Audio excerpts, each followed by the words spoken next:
Então, uma boa tarde, vamos iniciar aí mais um estudo pelo Espiritismo para Todos, que a gente possa, né, buscar nos instruir, compreender tudo o que aconteceu no movimento espírita aqui no Brasil, né, lá na França, que a gente possa compreender os fatos e que seja, né, um estudo fraterno, harmônico, nos trazendo bastante entendimento. Nós paramos, né? Para quem está acompanhando aí offline, a gente parou na página 162, no parágrafo tratar de fazer dos médiuns bons instrumentos. É a partir daí que a gente vai iniciar a leitura e o estudo de hoje. Então, alguém tá inspirado para ler hoje? Oi, Sandra? Tá fechado. 162? É, não é? Não sei, eu não estou achando aqui onde que é, qual o parágrafo? Há tratais de fazer. Isso, é um parágrafo que está mais Achei. Achou? Achei. Tá. Alguém quer ler? Então, vou ler um pouquinho. Ó, se alguém quiser parar, já sabe, né? O pessoal vai entrando. Vou colocar aqui no chat, opa, a página que a gente está para quem entrar conseguir acompanhar. 162. Então, vamos lá. As advertências de Allan Kardec apontam para o sentido contrário. Naquele mesmo sentido, firmado por Erasto, bastante disseminado nos meios espíritas, é preferível rejeitar 9 verdades a aceitar uma única e só mentira. Nota 43. Esta advertência de Erasto, muito conhecida, tem sido divulgada a miúde, erroneamente, como se o espírito tivesse dito 99 verdades. Kardec vai além ao esclarecer que os bons espíritos não se contrariam ante as contestações feitas às suas mensagens, apenas os espíritos inferiores o fazem. Os espíritos do grupo Saião sabiam do perigo que isso representava ao domínio e à autoridade deles. Observe que não se trata apenas de tornar os médiuns passivos, mas apassivados, dóceis, confiantes na qualidade das mensagens que recebiam e a superioridade dos espíritos que ali se manifestavam. Se Kardec deixa claro que não existe médium totalmente passivo, aqueles espíritos do grupo tratam de colocá-los em condições ainda mais degradantes moralmente, ou seja, de completa incapacidade de analisar o produto mediúnico que no grupo se produzia. O caminho para a fascinação fica assim totalmente escancarado. É imobilismo moral e intelectual das doutrinas heterônomas. É momento de fazer um breve retorno para explicar o modus operandi das reuniões do Grupo Saião, dada a importância para a compreensão dos fatos posteriores. Como se viu anteriormente, um dos membros do grupo era a médium vidente Isabel Maria de Oliveira Sampaio. Ressalte-se que ela exercia papel importante nas sessões e que estas tinham por método ouvi-la logo no início dos trabalhos práticos.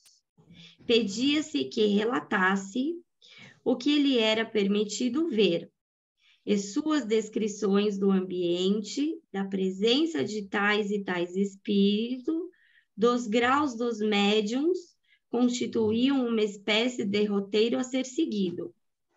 Sessão após sessão, cabia à médium revelar a presença dos espíritos e quais eram. Quando, eventualmente, não comparecia à reunião, era substituída pelo médium Frederico Júnior. E a disciplina organizacional se mantinha.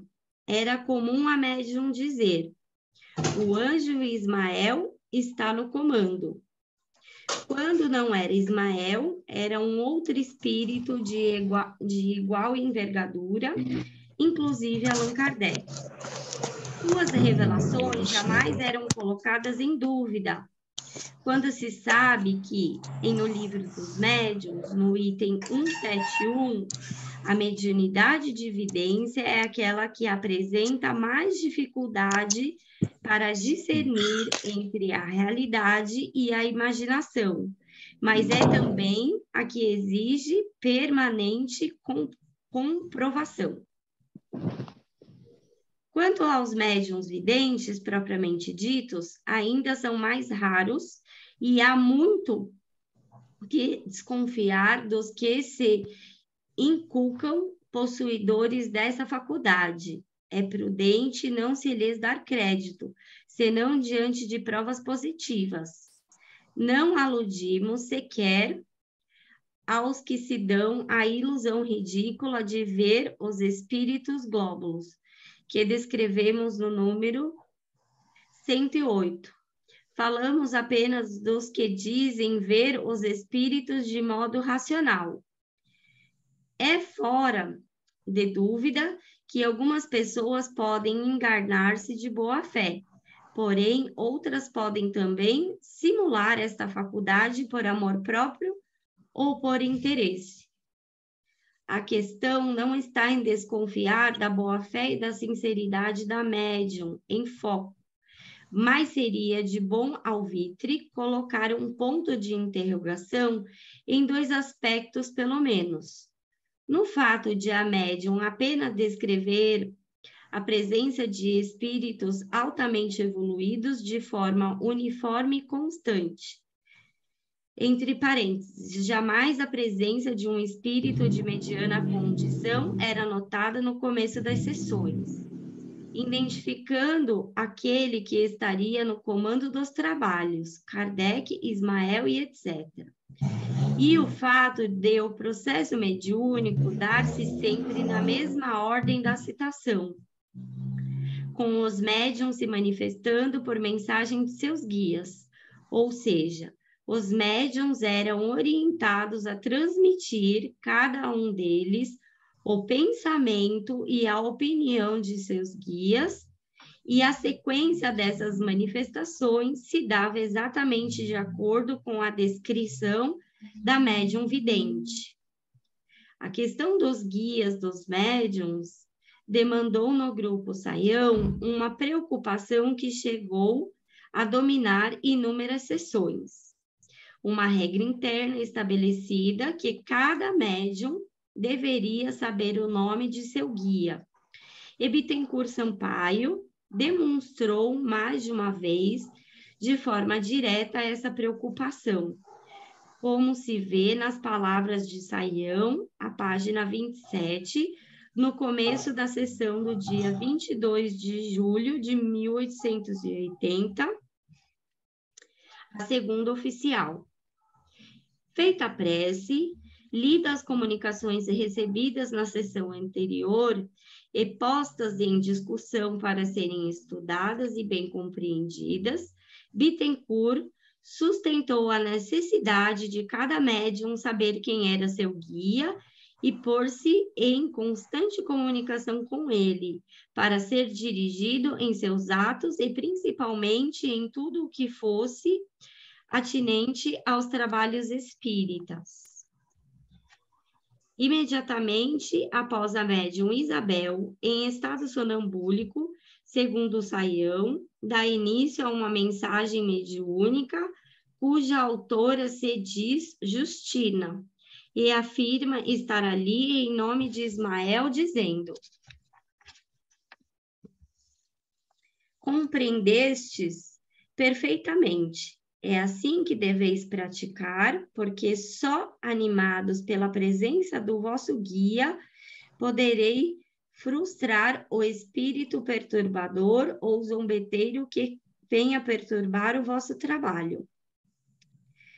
Trata-se de uma aberração doutrinária, atribuir a competência do guia, do médium, e a sua simples presença junto a este, a condição para frustrar o espírito perturbador ou zombeteiro, uma vez que a responsabilidade pelo que recebe mediunicamente é fundamentalmente do próprio médium.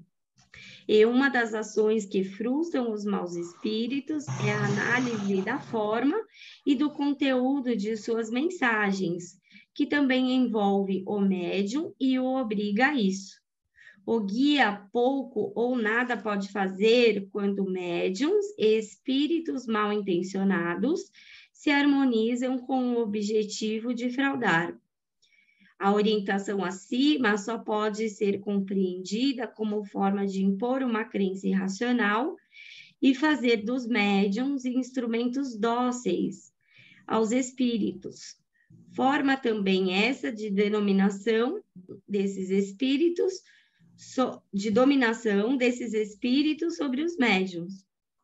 Ver item 226 e seguintes de O Livro dos Médiuns. Saião prossegue. Alguém quer falar alguma coisa? A gente pode seguir? Pode seguir?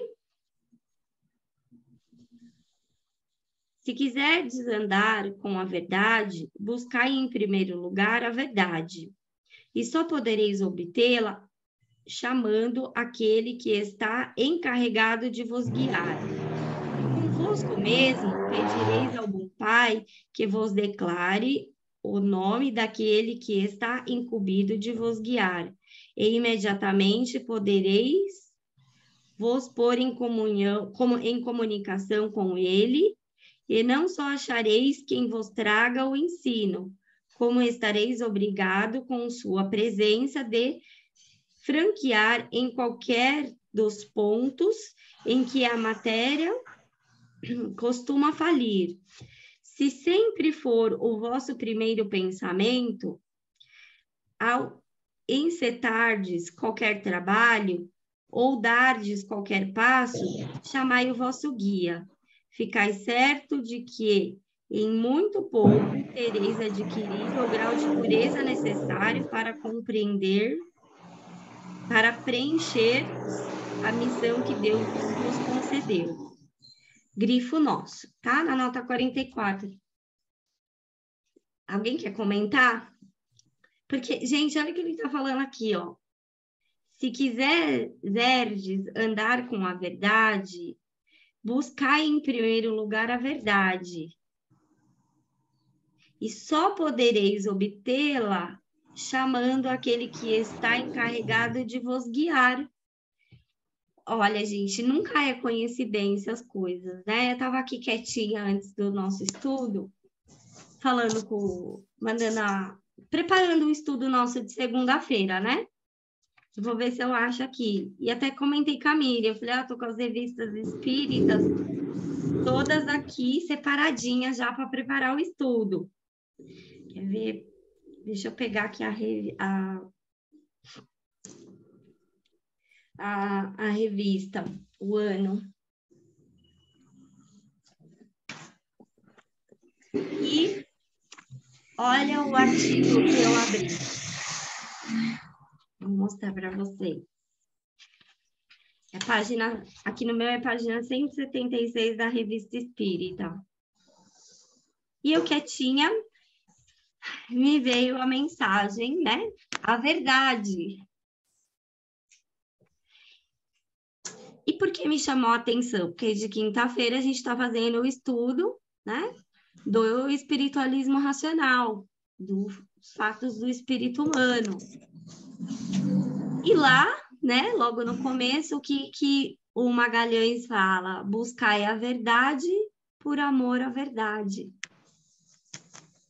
E o que a Revista Espírita fala para nós, né? Aqui, Quem quiser depois, deixa eu ver o mês para passar certinho, ó. Tá na Revista Espírita de 65, no mês de maio, e chama A Verdade, o título da mensagem, né? Então, ele fala aqui para nós, né?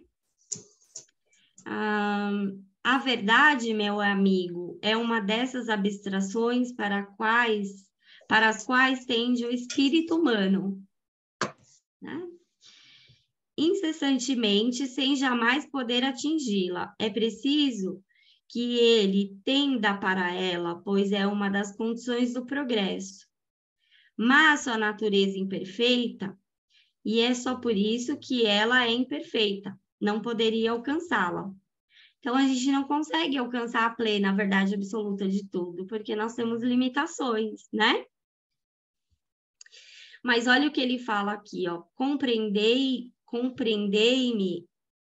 Compreender-me-ás melhor quando souberes que a verdade é como o tempo, dividida em duas partes, pelo momento inapreciável que se chama o presente, a saber, o passado e o futuro. Assim também há duas verdades, a verdade relativa e a verdade absoluta. Quando estudamos no espiritualismo racional, né, a questão da metafísica, né, a faculdade da lógica, que busca, né, a verdade através do entendimento, eles vão estudar, dividir o estudo, né, do real, que seria a psicologia em si, que estuda os fatos do espírito humano, para a metafísica, que é o estudo do absoluto, que é Deus, o estudo da teodiceia, né? E olha o que ele fala aqui, a verdade relativa é o que é, a verdade absoluta é o que deveria ser, exatamente igual está escrito no espiritualismo racional. Ora, como é que deveria ser sob por graus até a perfeição absoluta que é Deus. Segue-se que para os seres criados, e seguindo a rota ascensional do progresso, só há verdades relativas. A gente não consegue compreender ainda a verdade absoluta que é Deus. Por que faculdade a gente pode estudar a verdade, segundo o espiritualismo? Pela razão. Porque o ser humano não é passivo, ele é ativo. Né? Ele é uma força ativa. E aí ele vai colocar aqui, né? A humanidade é um ser coletivo que deve marchar, se não em seu conjunto, ao menos em grupos, para o progresso futuro. E aqui ele vai colocar uma coisa que eu achei bárbara. O espírito humano se move, se agita sob a influência de três causas. A reflexão, e a reflexão é a riqueza de vossas lembranças que agitais voluntariamente. Nela o homem encontra o que lhe é rigorosamente útil para satisfazer as necessidades de uma posição estacionária, posição que estamos. A inspiração, que é a influência dos espíritos extraterrenos que se mistura mais ou menos às vossas próprias reflexões. E a revelação é a mais elevada das forças que agitam o espírito humano, porque ela vem de Deus e só se manifesta por sua vontade expressa. Ela é rara. Por vezes mesmo inapreciável, algumas vezes evidente para aquele que a experimenta a ponto de sentir-se involuntariamente tomado de santo respeito. Repito, ela é rara e ordinariamente dada como uma recompensa à fé sincera ao coração devotado.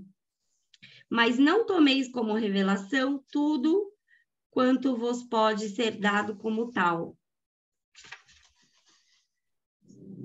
Percebe? A importância é o oposto, gente. O oposto. do que se está se falando aqui, né? Aqui ele está falando que a verdade só vem através do guia. Do guia. Que você tem que ser passivo. Fechou, Clá, fechou seu microfone. Que a verdade vem de fora, não vem de dentro, né? E ainda, essa revelação que ele está falando aqui, né, é quando ele fala, algumas vezes, né, evidente para aquele que a experimenta ao ponto de sentir-se involuntariamente tomado de santo respeito. Você pode ter uma revelação se isso for útil. Agora, vamos pensar numa revelação em termos coletivo, que sirva para a humanidade, porque, né, esse é o objetivo. Quais são as 3 revelações que o Espiritismo traz, que ele considera, né, como revelação? Deus, espírito e matéria, não é isso? Mas quais são as 3 revelações que nós tivemos enquanto humanidade? Deus, Jesus, né? Moisés, o espírito. Porque ele trouxe o princípio do Deus único. Então, isso é um princípio, né? Deus é único. Não existe outros deuses. É um princípio que também se estabelece no Espiritismo. Jesus, o Espírito, né? Da verdade. E o Consolador. Ô, Juliana, eu queria completar aqui, coincidentemente também, eu estou lendo a Revista Espírita de 59, Júlio, e aqui ele fala, porque no texto do Wilson, ele fala de uma regra, né, do grupo Saião, tinha uma regra para evocação e tudo, né? Aqui na revista, o Kardec fala assim, eu posso ler rapidinho? Claro, é. Ele fala assim, olha, 2 sistemas preconizados e praticados apresentam na maneira de receber as comunicações. Uma forma de receber as comunicações é a espontânea, e a outra é provocada pelo apelo direto, né? Aí, as comunicações espontâneas, para você ver como eles estão super errados, né? As comunicações espontâneas pretendem os primeiros que, na ausência de controle para constatar a identidade dos espíritos, esperando a sua boa vontade, ficamos menos expostos a serem induzidos em erro, uma vez que o espírito fala, só o fará se estiver presente e quiser falar. Ao passo que não temos certeza se aquele que chamamos pode vir ou responder. Os outros objetam que deixar falar o primeiro que aparecer é abrir a porta para os bons e maus. A incerteza da identidade não é uma objeção séria, pois muitas vezes dispomos de meios para constatá-la, sendo, aliás, essa constatação objeto de um estudo vinculado aos próprios princípios da ciência. Aí ele fala que a segunda comunicação, que é o do apelo direto, que é onde ele escreveu, codificou a doutrina, que foram informações já precisas e tudo mais. Então,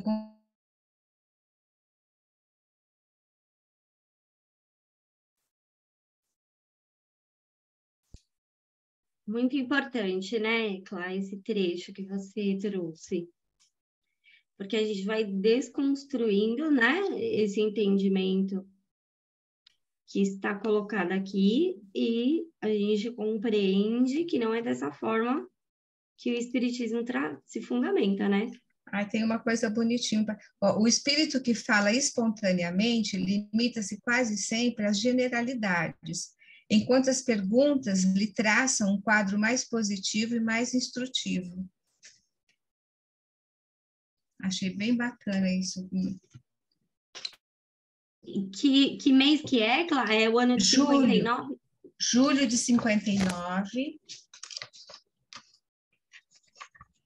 Sociedade Parisiense de Estudos Espíritas, é o discurso de encerramento do ano de 59.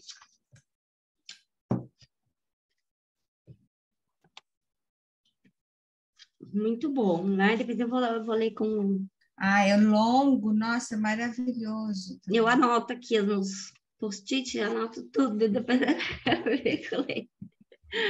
Porque é muito bom, né? A gente tem que se instruir, e a revista é um grande instrumento, né?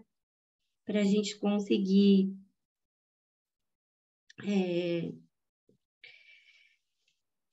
entender, né?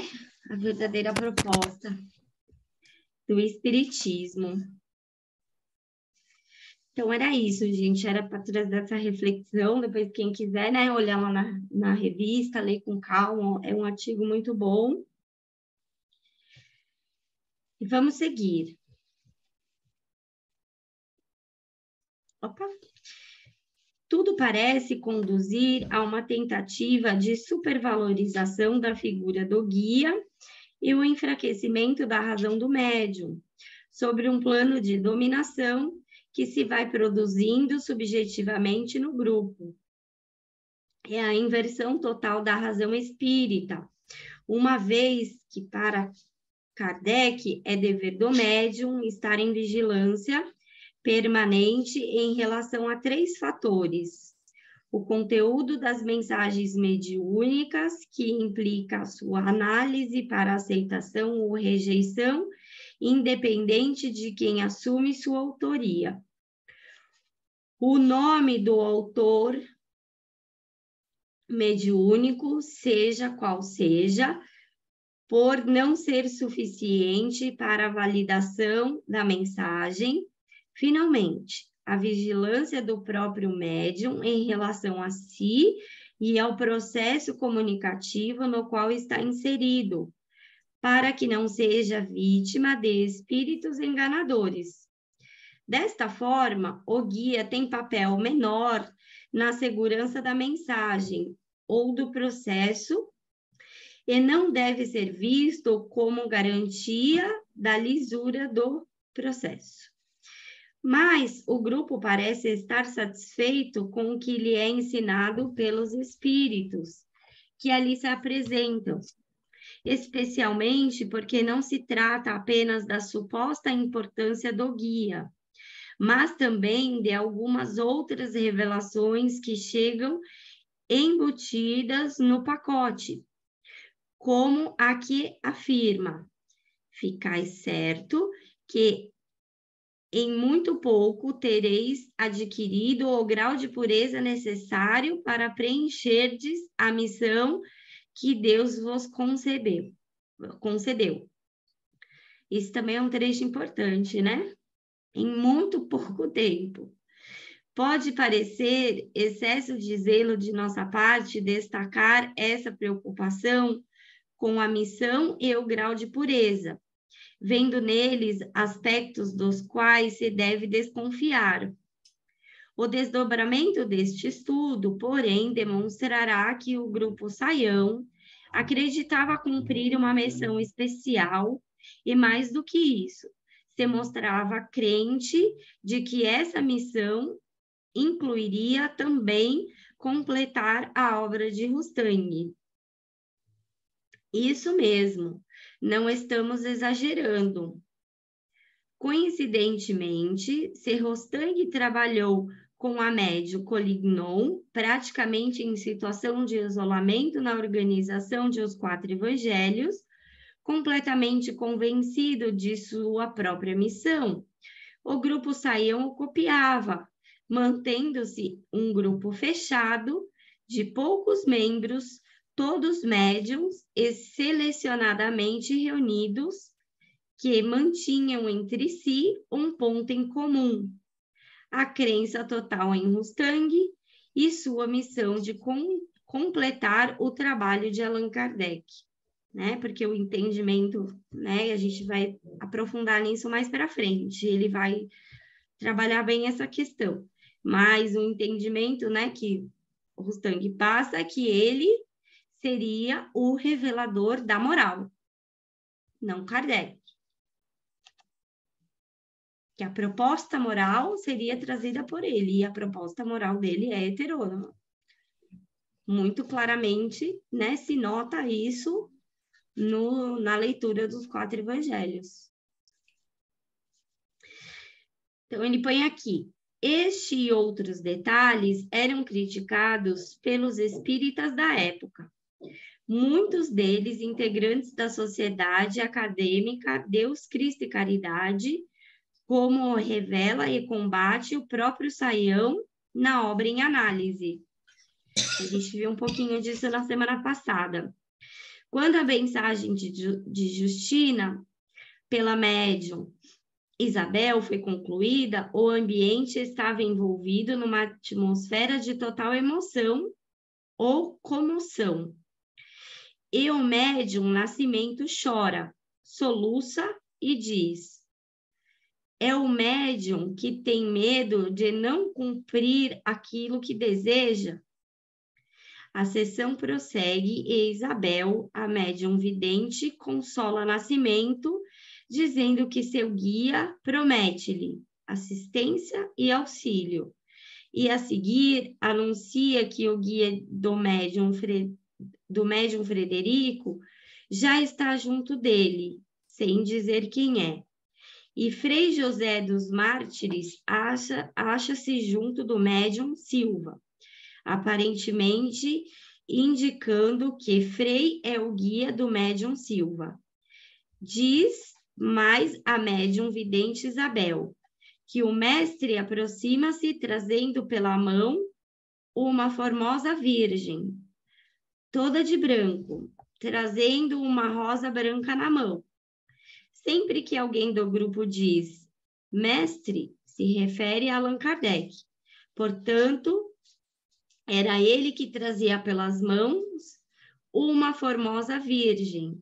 Na sequência, o médium Silva afirma: a virgem é o símbolo da paz que reina entre vós. Ela traz a flor que ficará plantada em nossos corações.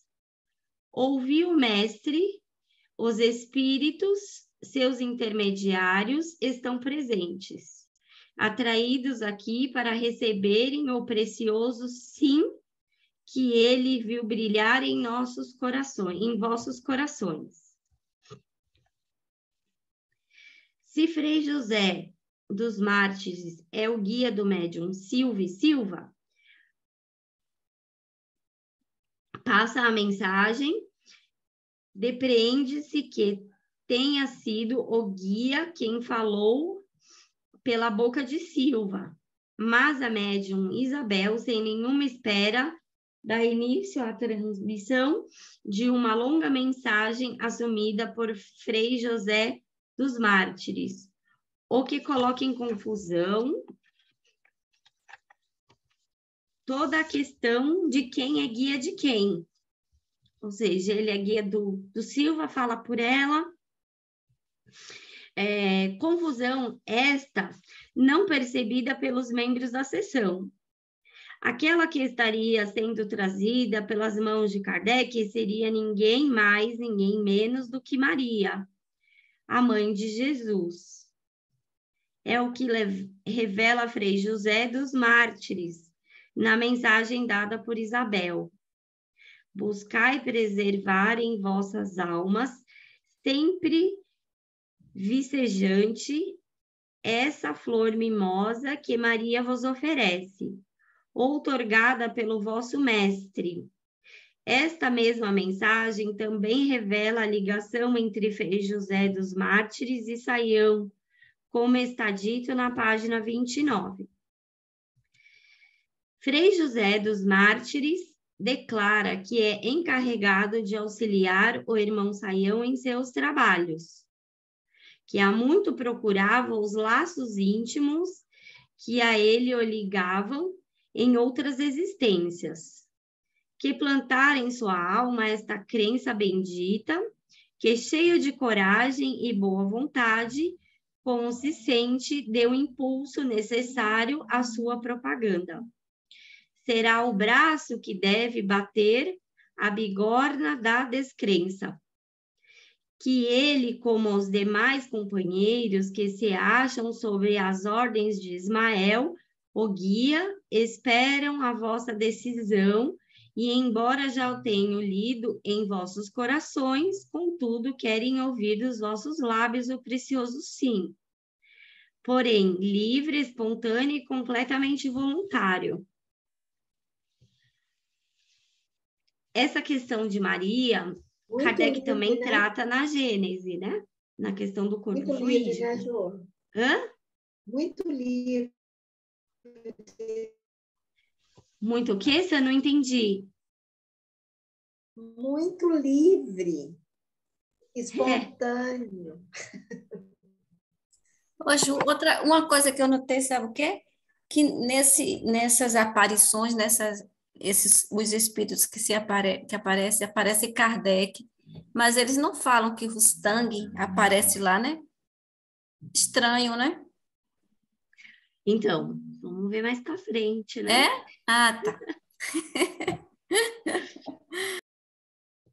Mas a própria, né, é que aqui não fica claro no livro do Wilson, porque o objetivo dele é outro, né, diferente. Mas no Autonomia, no livro Autonomia, quando a gente lê a parte dos desvios, né, o Paulo escreveu muito bem a questão do porquê, né, se originou a quebra, a questão, né, de como surgiu o Espiritismo, o objetivo do grupo Deus, Cristo e Caridade, né, que era muito, muito unido à proposta, né, de Kardec. Então, lá é como se fosse um complemento do que a gente está estudando aqui, e aqui complementa o que a gente, né, estudou lá no Autonomia, mas fica muito claro, né, a diferença. E, gente, quando a gente, né, começa a ler e estudar a Revista Espírita e começa a se ater à forma como, né, São Luís fala, como os espíritos falam, não tem nada a ver com isso aqui. A autoridade deles está no conteúdo que eles estão passando. E a gente vê isso quando a gente lê aquelas mensagens, a gente, no estudo de sexta, a gente leu, né, os Messias do Espiritismo. Quando a gente lê a mensagem dos Espíritos, são acho que 13 mensagens. Você vê a autoridade no que eles estão falando pelo conteúdo que eles estão trabalhando. Né? Em nenhum momento você vê o Espírito falando, vocês têm que... Deixa eu pôr aqui, tá acabando mesmo. Vocês têm que aceitar isso que eu estou falando como uma verdade. Né? Eles estão trazendo a verdade e você, pelo uso da sua razão, vai buscar compreender a verdade dentro da sua capacidade de compreensão, de entendimento. É o oposto. E a questão de Maria, né, quando Kardec vai analisar na Gênese a questão do corpo fluídico de Jesus, né, o que aconteceu com o corpo de Jesus, ele fala, né, a vida de Jesus se aconteceu com as vias naturais, gente, desde a concepção até a sua morte. Agora, por que se coloca a Maria aqui como a Virgem?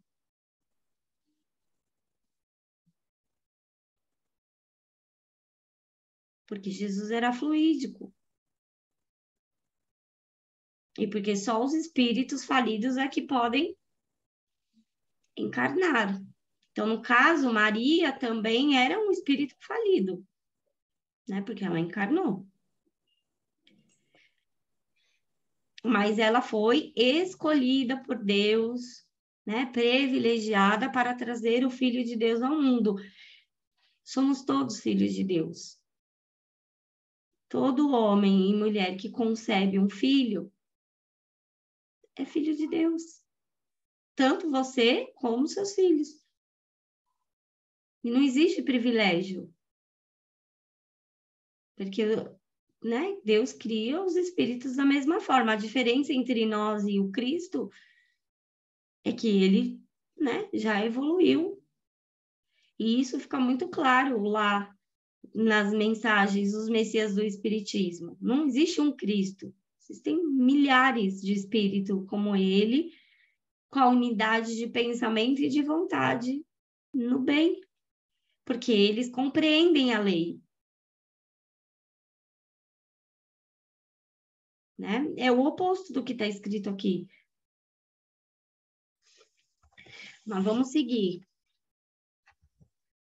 Posso ler um pouquinho, Ju? Quer ler, Sam? Pode ler. Onde que Aqui, parou ó. mesmo? Perdi. Pela segunda vez naquela noite. Tá. Pela segunda vez naquela segunda serial do Grupo Saião, dos presentes a aprovação, o sim, embora já o tenham lido em vossos corações. Mas o que seria sim?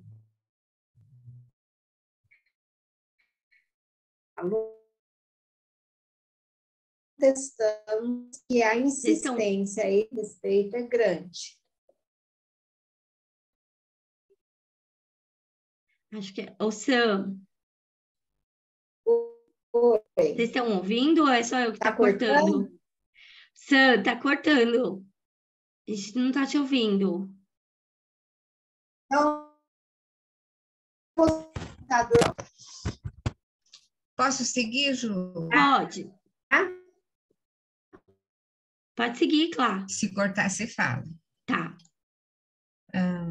Pela segunda vez aqui, né? Pela segunda vez naquela noite da segunda sessão oficial do Grupo Saião, os espíritos cobram dos presentes aprovação, ou sim, embora já o tenham lido em vossos corações. Mas o que seria esse sim? Prossigamos antes de revelá-lo e constatemos que a insistência a esse respeito é grande, ou seja, há uma pressão sobre todos. Os espíritos querem que o sim seja dado livre, espontâneo e completamente voluntário. Mas se quisermos ser francos, desde já sabemos que os 3 requisitos já não podem mais vir em vista da própria pressão exercida pelos espíritos sobre os membros médiuns do grupo. Para evitar que percebam a situação com clareza, o espírito comunicante Frei José dos Mártires tenta amenizar a pressão. Que não nos ensoberbemos e que tenhamos em nossos corações alegria e júbilo, porque aqui se acham espíritos de alta esfera. Tal é o desejo que tem de animar a nossa boa vontade.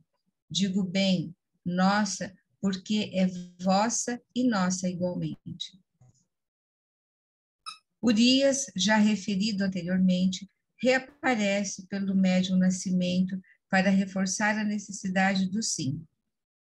Uni-vos, amigos, que o coração de um seja o coração de todos, e só assim podereis executar as ordens de muitas vezes vos são dadas, não por manifestações dos espíritos, mas por inspirações da consciência.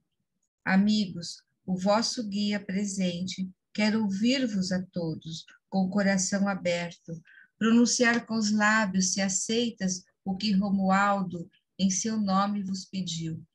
É preciso que vos lembreis que os espíritos superiores nunca impõem. O seu amor não lhes permite e Deus não o aprovaria. Eles vos pedem como amigos e vós respondereis com vossas consciências. Refleti e respondei. Pô, tremenda pressão isso daqui, hein? O que é isso? Complicado, né? Agora é a vez de Romualdo, ex-bispo católico, que combateu fervorosamente o espiritismo. Nota 46. O Romualdo foi representante no Brasil do ultramontanismo, do latim ultramontanus, que significa além das montanhas, especialmente para além dos Alpes de quem está em França ou na Alemanha. Refere-se à doutrina política católica que busca em Roma a sua principal referência. Este movimento surgiu precisamente do lado francês e na primeira metade do século XIX. Reforça e defende o poder e as prerrogativas do Papa em matéria de disciplina e fé. Então, agora é a vez de Romualdo, ex-bispo católico que combateu fervorosamente o espiritismo e, após a sua desencarnação, surpreendentemente, tornou-se espírito elevado nas sessões espíritas do Grupo Saião, fazer a sua pressão pelo médium Silva. Olha, veja que ele falou, né? Surpreendentemente, tornou-se um espírito elevado. E além de tornar-se espírito elevado, ele também se tornou espírita. É, um puta bispo católico. Irmãos, o sim está dado, ainda que os lábios não tenham se movido para o proferir. Profiram-no os vossos corações. Portanto, continuaremos nas instruções prometidas. E, ato seguinte, fez uma advertência de que os membros tinham o compromisso de guardar segredo de tudo o que lhes era dito com as seguintes palavras: já sabeis a reserva que tendes de guardar. O sim finalmente é dado. Objeto de pressões por parte dos espíritos que se manifestavam no grupo Saião e de preocupação por seus membros, a quarta sessão, realizada em 5 de agosto de 80, foi marcada pela decisão de aprovar o pedido feito para que todos aceitassem os compromissos colocados e o expressassem formalmente, como assinalamos anteriormente, de modo livre, espontâneo e completamente voluntário. Não sem uma surpresa. Vejamos o relato feito pelo autor do livro, Saião, página 53. Passando-se a cumprir a primeira parte do programa, Saião principiou declarando que dava o sim, comprometendo-se solenemente a envidar todos os seus esforços para o cumprimento dos seus deveres. Seguiram-se as declarações de Frederico, Isabel, Silva e Campos, que aceitaram o compromisso dando o sim.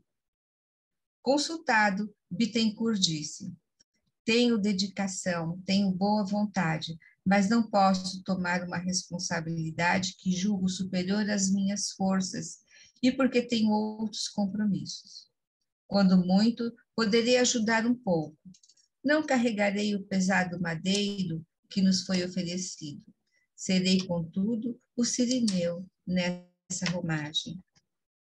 Então, o sim, insistentemente solicitado pelos espíritos, até com ameaças veladas, o que significava? Vê-se pelas palavras do próprio Bittencourt Sampaio que seria aceitação plena, total, exclusiva, de trabalhar com empenho pelo projeto apresentado pelos espíritos que dirigiam o grupo, sem nenhuma contestação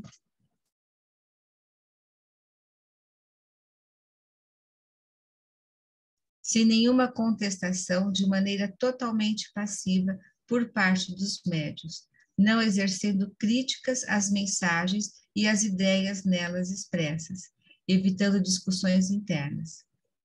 Abraçar-se com o Evangelho, enfim, deixar-se conduzir docilmente pelos seus guias. Esses, por sua condição espiritual e por representarem Kardec, Ismael e Jesus nessa ordem crescente, eram suficientemente cônscios de sua missão e de sua capacidade para conduzirem os médiuns com sabedoria. Mas não foi isso exatamente o que motivou Bittencourt Sampaio a recusar a aceitação expressa do compromisso. É possível que um sentimento dessa ordem estivesse preocupando-o, mas ele não o expressou no momento da recusa. Segundo as palavras anotadas por Saião, uma vez que o relato é deste, Bittencourt se negou a dar dedicação exclusiva ao trabalho do grupo ou às ideias dos espíritos, o que dá no mesmo. Porém, comprometeu-se a seguir com o grupo com o mesmo interesse de sempre. Entendeu ele que os demais compromissos que, como ser humano e espírita, havia assumido eram tão importantes quanto. E sossegou os demais companheiros ao dizer que seria o Cirineu dessa romagem, o que, convenhamos, não é pouca coisa. Não se pode esquecer que Bittencourt, na prática, dividia com Saião a direção do grupo e tinha por esse grande admiração e respeito. De volta aos guias dos médiuns. Na primeira sessão oficial do Grupo Saião, em 15 de julho de 80, em mensagem dada logo no início pelo médium Frederico Júnior, Ismael foi taxativo. Entre aspas, o médium só deve trabalhar quando tiver o seu guia ao lado. Página 18. Por mais estranho que seja, a afirmação parece ter causado os efeitos desejados. E o grupo iniciante tomou para si a tarefa de conscientizar os seus integrantes, todos médiuns, de buscarem uma luz esclarecedora sobre o nome e a figura de seu guia espiritual. Tornou-se uma verdadeira busca ao tesouro, e um médium houve que, já bastante adiantado, o grupo em suas atividades não lograva saber quem era o seu guia, sentindo-se por isso fraco e diminuído perante os demais. Sentiu a pressão. A mensagem de Ismael, em que faz a afirmação acima, é um texto que vem a calhar com os objetivos dessa nossa análise, revelador das razões pelas quais o grupo definiu seu destino. Destaca-se, desde já, o esforço do médium e do espírito comunicante para transformarem o texto em uma peça literária, sem, no entanto, o conseguir. Pelo contrário, há frases e construções verbais de uma pobreza de estilo e uma má qualidade nas ideias. Começa ela como se tivesse partido de um pensamento anterior. Assim é, meus amigos e companheiros de trabalho. Eu folgo, eu rio-me de contentamento quando vos vejo reunidos, empregando todos os esforços, na altura de vossas forças, para reabilitar o espiritismo ainda em começo no Brasil. E, no entanto, já desnaturado pelos homens que não sabem se governar pela razão e bom senso, pelas leis traçadas pelo Divino Mestre. Convenhamos, não é de bom tom frases do tipo eu rio-me de contentamento, ditas pelo espírito teoricamente de elevada condição, enquanto não passa despercebido o elogio contido em quando vos vejo reunidos, empregando todos os esforços na altura de vossas forças para reabilitar o espiritismo. Tal expediente será expedido à exaustão ao longo de 59 reuniões do grupo, de modo a estimular os membros à crença de sua escolha para uma luta, na altura de vossas forças, para reabilitar o espiritismo, que é iniciante no Brasil. No entanto, desnaturado, ou seja, o que desnatura o espírito, não é para os espíritos do grupo Saião, o heterônomo Rustang. Ao contrário, unidos à doutrina autoritária do advogado de Bordéus, o grupo terá a missão de resgatar o espiritismo, desnaturado pelos homens que não sabem se governar pela razão e bom senso. É a análise da linguagem das mensagens mediúnicas uma das maneiras de identificar a qualidade moral do espírito, segundo Kardec em O Livro dos Médiuns, item 263. Julgamos os espíritos, já o dissemos, pela linguagem, como julgamos os homens. Suponhamos que um homem receba 20 cartas de pessoas que não conhece.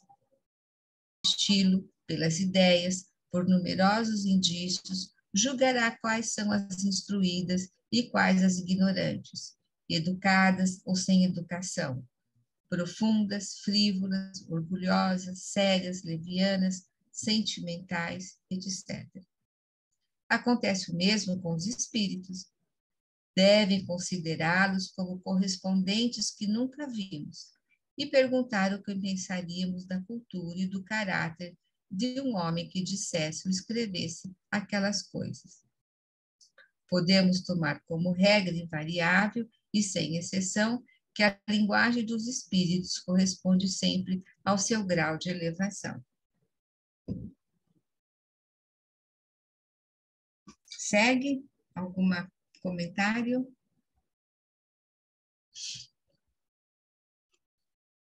Por aqui. Alguém quer fazer algum comentário, gente?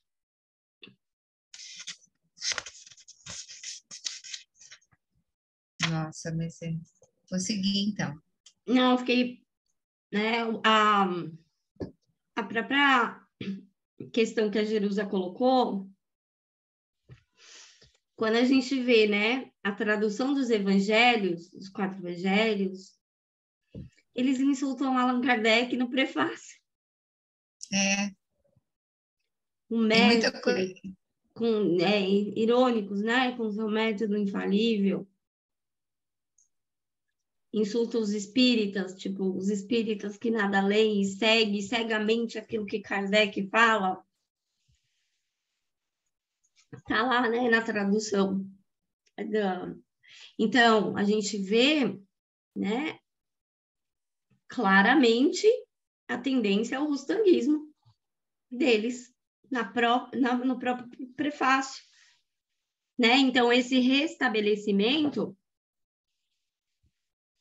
que o Wilson tá colocando aqui, né, para nossa reflexão, é restabelecer a doutrina de Rustang.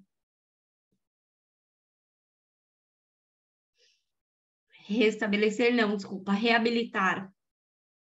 Né? Quando a gente está falando em reabilitar o espiritismo, ainda em começo no Brasil.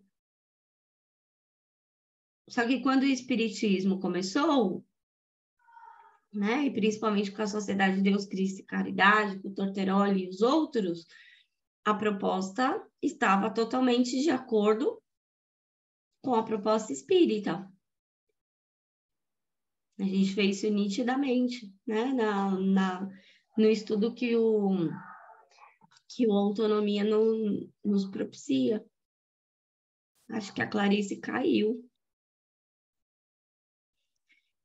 E a Sandra também. Ah, não, a Sandra está aí.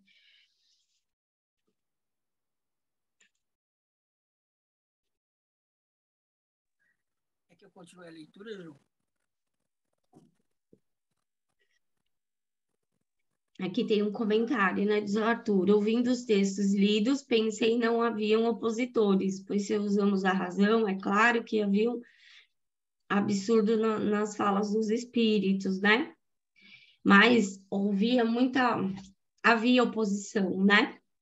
E a gente percebe muito isso quando Kardec trabalha na Revista Espírita, né? Os períodos da luta do espiritismo. Existe um período de luta, né? Existem os ataques da perseguição, e o Romualdo é um deles, né? Também lá no livro Autonomia, o Paulo traz bastante, traz esclarecimento sobre essa questão, né? Do Romualdo. Então, existia, né? O próprio Erasto traz para a gente esse período de luta, de perseguição, que seria um período que o espiritismo ia passar. Então, né, ele se inicia pelo período da curiosidade, o período filosófico, o período de luta, e aí depois Kardec cita mais 3, onde ele faz como se fosse uma presciência, ele não aprofunda, né, nesses 3 períodos, que ele fala, né, dos 3 períodos primeiros, né, porque ele vivenciou a fase da curiosidade, a fase filosófica, a fase da luta, e depois ele vai falar, né, sobre o período religioso, depois o período do restabelecimento, e o último é a renovação social, né? Ou seja, ele prevê que existiria uma mistura religiosa.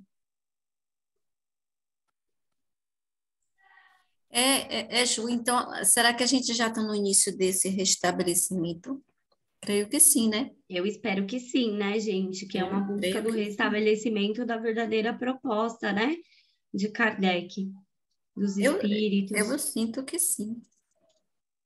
Porque quando a gente começa, né, e tem muitos grupos de estudo que têm estudado, né, a Gênese, o céu e o inferno, tem estudado nem céu nem inferno, estudado autonomia, Mesmer, é uma busca por esse entendimento, por esse resgate, né? E, assim, às vezes, deixa eu só fechar aqui a porta. Às vezes, é necessário que a gente leia, releia, estude, né, a mesma obra, porque o pessoal, né, brinca, zoa, fala, você sabe aí lá que tem que estar escrito tal coisa, ou que não está, onde procurar, mas isso é fruto de um estudo contínuo, gente, né? Eu estou mais ou menos há 4 anos estudando a Gênese, desde 2018. E esse estudo, né, por exemplo, que a gente está fazendo na sexta-feira,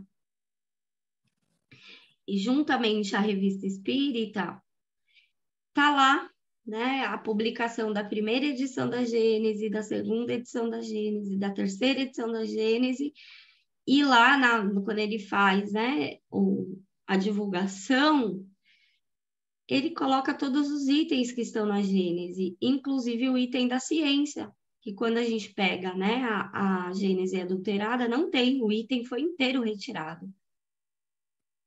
E antes da sua morte, ele pediu para a reimpressão de 2.000 exemplares.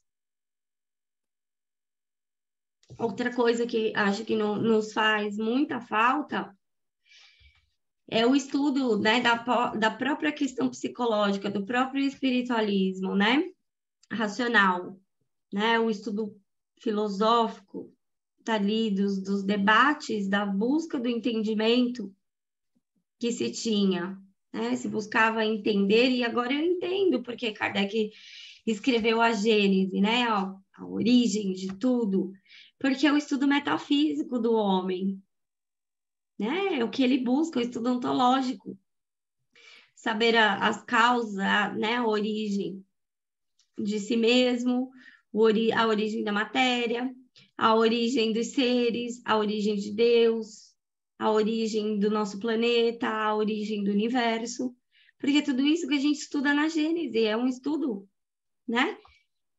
Muito, por isso é um livro que muitas pessoas falam, é um livro, né, mais complexo.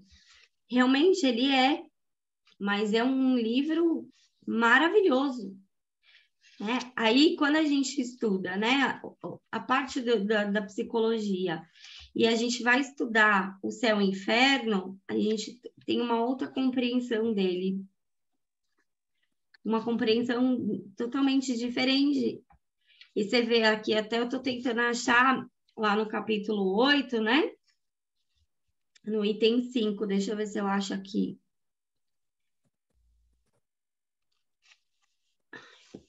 Tá mais para frente.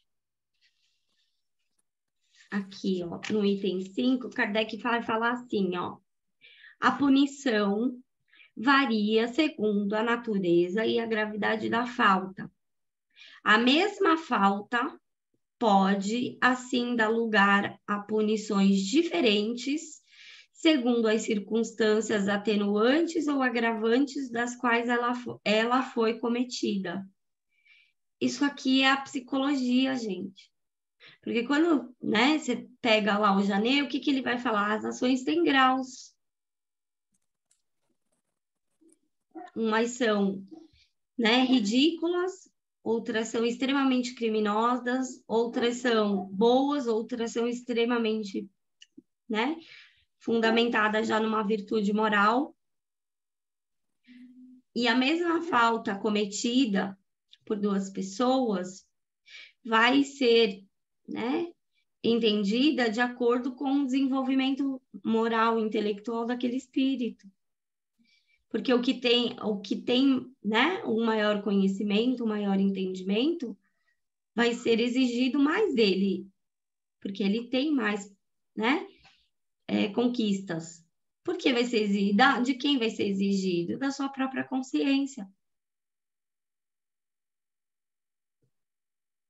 Né?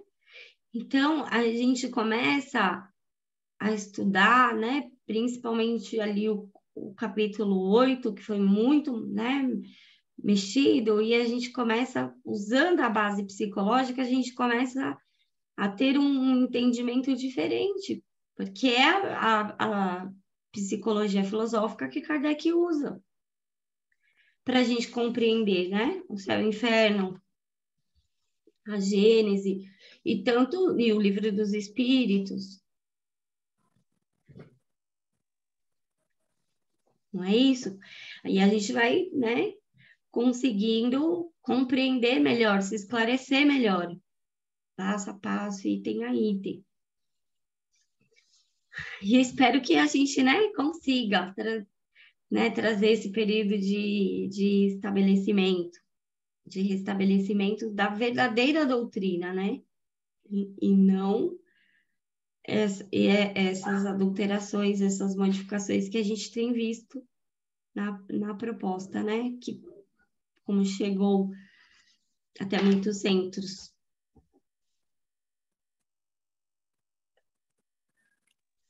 A Janete está super pensativa, gente. Eu queria ser uma mosca para saber o que ela está pensando. Uma mosca não, eu queria ler o pensamento dela, porque a mosca não lê pensamento. Roendo azul e roendo Tá, ela tá unha. assim, ó, gente. O que será? Oi. Conta para nós, Janete, o que você está pensando. Oi, vocês estão ouvindo aí?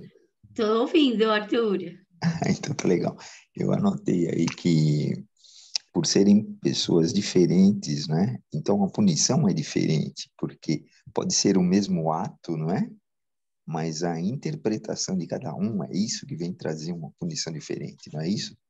Isso, porque também, né, envolve a questão da intenção, a compreensão que aquela pessoa tem, né, do esclarecimento dos seus atos, o desenvolvimento das suas faculdades, né, a razão, a imaginação, a vontade, né, o emprego que ela faz da vontade. E agora, com todo esse estudo da própria psicologia do século XIX, a gente pode compreender, né, a fase das paixões como uma fase natural que a gente passa e é dever nosso, né, que a nossa vontade sobreponha as questões do corpo. Mas é um processo de cada espírito individual que vai, né, resplandecer no coletivo. Porque quando eu me melhoro, né, eu melhoro as leis, eu melhoro a minha relação com o próximo, quando o outro se melhora, e assim, simultaneamente, né, ou sucessivamente. Então, quando, né, a gente estudando o espiritualismo racional, ele fala assim, ó, a liberdade é entendida como uma perfeição da vontade.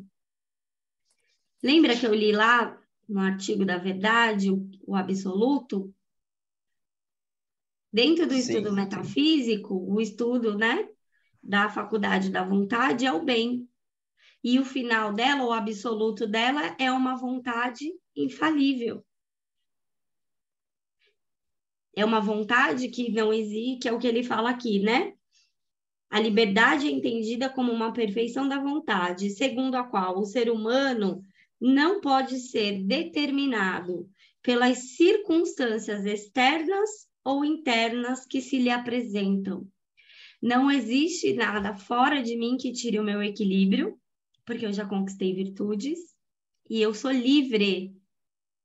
Porque enquanto eu tiver crenças que me aprisionam ou circunstâncias externas ou internas que me desequilibrem, eu não sou totalmente livre. Eu não emprego a minha vontade plenamente. Racionalmente a gente consegue entender. Eu penso que a dificuldade é a prática, não é? Sim, mas porque a gente está num processo de entendimento, né? Eu sempre brinco, eu falo, gente, até eu descobrir a psicologia do século XIX, eu nem sabia que eu tinha vontade. Eu achava que a vontade era ter vontade de comer um sushi hoje, uma pizza, né? E a gente vai se esclarecendo e compreendendo, né, de uma outra maneira, que nos traz um entendimento.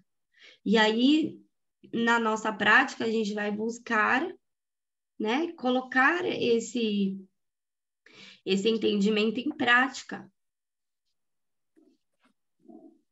principalmente nas situações que a gente tem mais dificuldade em lidar.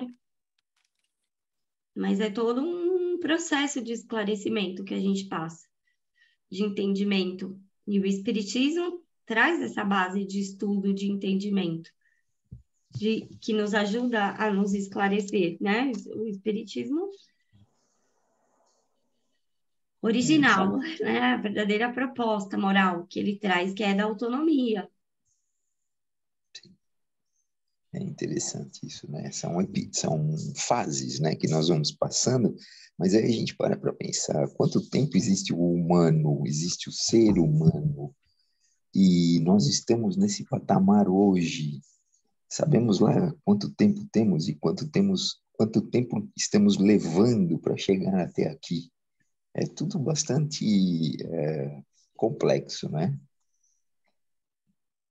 É complexo, mas eu acho que com toda essa busca das pessoas pelo entendimento, pelo esclarecimento, né, vai trazer mudanças, né, para nós, para a nossa sociedade, assim, a gente espera, né, porque essa é a proposta de uma renovação social, e que, né, não importa quanto tempo essa semente que a gente está plantando, ela vai germinar, ela vai florescer, porque, na verdade, ela já foi plantada lá atrás, desde Moisés, com Deus único, com Cristo, e com, né, o Espírito Verdade, o Consolador prometido, e com todo esse esclarecimento que o Espiritismo traz para nós. Esse resgate, né, do estudo do ser humano enquanto alma, um estudo metafísico. E a gente dominando, né, Ju, essa vontade, como você falou, só depois que você entendeu o que era vontade, a gente, com esse conhecimento da vontade, a gente vai se percebendo, se melhorando e, consequentemente, a sociedade vai melhorando, né? Exatamente. E, ó, lá, né, no estudo que a gente está fazendo do espiritualismo, eles vão falar assim, né? São 3 objetos para os quais as faculdades nossas se voltam. Quando a gente busca o conhecer o mundo interno, que é o eu, né? O mundo físico e o mundo metafísico. Então, eles vão falar assim, né? Porém, para conhecer estas realidades, então são 3 realidades, né? O eu, o mundo externo e o mundo metafísico, que eles usam, que é a busca do absoluto, que é Deus. Não só Deus, né? Da essência do espírito, porque eles vão estudar na cosmologia, né? Na psicologia racional, né? A união da alma e do corpo. Você está lendo isso onde, Ju? Lá no Paul Janet e nos fatos do espírito humano, né? Porque é as realidades que eles estudam. Física, metafísica e o interno. Percebe? E aí, quando eles vão, né? Eles vão falar a questão das relações, né? Enquanto nos põe em relação com o mundo externo, chama-se percepção externa, que dirigindo-se ao mundo físico, toma o nome de faculdades dos sentidos, não é pelos sentidos, pela sensibilidade dos sentidos que a gente observa o mundo externo.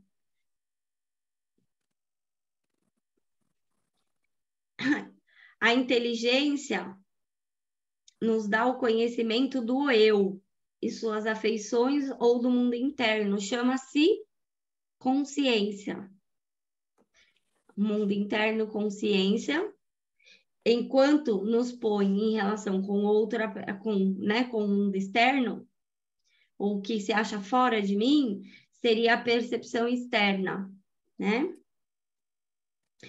E a inteligência, levando-nos ao conhecimento do mundo metafísico, chamaremos de inteligência superior ou entendimento. O que é o entendimento? É a busca da verdade. O que é a busca da verdade? É estudar o absoluto em todas as faculdades que nos remetem a quem? A Deus. É fantástico, né, gente? E aí a gente, né, no nosso estudo, a gente vai pegando os trechos que estão lá, nós vamos comparando, né, com a Gênese, com o Céu e Inferno, com o Livro dos Espíritos, e aquilo se complementa, porque está escrita a mesma coisa. A mesma coisa. Mais para frente a gente vai montar, né? É que é muita coisa, muito material para a gente juntar e, né, fazer, mas a gente quer trazer todo esse estudo comparativo, né? Do espiritualismo, trazer as comparações dos falsos princípios dogmáticos, para a gente, né, poder compreender melhor, poder entender, né, e estender o quanto mais a gente puder esse conhecimento que a gente está adquirindo, né? A gente parou aonde? Aqui no Livro dos Médiuns, né? Foi nesse item? Não, a gente leu também. Espíritos. Não foi na mensagem de Ismael que ia começar? Então, aqui a gente inicia, né? A mensagem de Ismael prossegue, não é isso? Isso. Ali está o itemzinho 263, aí a gente leu e... Perfeito. Próxima será... Muito profícuo o estudo de hoje. Muito bom, né, gente? Estudar é maravilhoso. Foi maravilhoso, adorei, amei. Muito bom. Não todas as vezes, né? Mas Como todo sempre. dia é bom. É muito gostoso. É muito bom estudar, né? A gente pudesse ficar uma hora. Estudar em grupo, né, Ju? É muito bom, muito bom. É gratificante. Uma vez perguntaram, para minha filha, qual a profissão, sua profissão preferida sem ser a sua? Se você não tivesse essa profissão, qual você queria? Qual você quereria? Estudante, ela respondeu. Eu achei genial. Eu queria estudar a vida inteira, né? É o que nós estamos fazendo, né? Muito bem. Agora Diga, Clá. Não, eu ia fazer uma brincadeira, que a Jerusa está num desaforo total com essa roupa de véu. Ódio mortal. Onde a Jerusa está? Onde você está, Jerusa? Aqui, estou em Salvador, gente. Hoje tá explicado. tá